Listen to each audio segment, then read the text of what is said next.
ആ സാറേ കോശിയ ചാകാതിരിക്കാൻ ഒരു ടിപ്പ് പറഞ്ഞു തന്നല്ലേ, ഒരു പ്രത്യുപകാരം ചെയ്യട്ടെ. താജു, കുര്യൻ ജോൺ പ്രതി ചേർത്ത് സ്റ്റേറ്റ്മെന്റ്സും റിമാൻഡ് റിപ്പോർട്ടും തയ്യാറാക്കിയോ പെട്ടെന്ന്. നേരെ മെഡിക്കലിന് കൊണ്ടുപോവാ, അവിടെ നേരെ മേജിസ്ട്രേറ്റിന്റെ വീട്ടിലേക്ക്. റിമാൻഡ് റിപ്പോർട്ട് കിട്ടിക്കഴിഞ്ഞാൽ പോകുന്ന വഴിക്ക് ഭക്ഷണം വാങ്ങിച്ചു കൊടുത്തേക്ക്. ജയിലിലെ മീൽ ടൈം കഴിഞ്ഞാണ്. Okay sir. കൊച്ചനെ, ജയിലിലെ ചാപ്പാടൊക്കെ കുറെ ഉണ്ടതാ.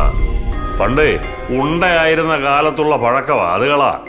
നിന്റെ DYSP വിളിച്ചപ്പോ എന്നെ പ്രതിയാക്കില്ല, ഞാൻ പ്രതിയല്ല എന്നാണല്ലോ പറഞ്ഞത്. ആ, ഇനി DSP വിളിക്കട്ടെ, ഞാൻ പറഞ്ഞോളാം.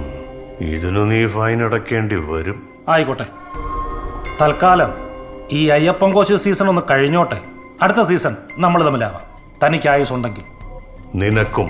എടോ, വച്ച് വഹിപ്പിക്കാതെ വിളിച്ചോണ്ട് പോടും. സാർ, ഇത് പോലീസ് സ്റ്റേഷനാണ്, ഇവിടെ പോലിക്കാൻ പാടില്ലെന്ന് അറിഞ്ഞു. 307 താഴെയാണോ 290 IPC?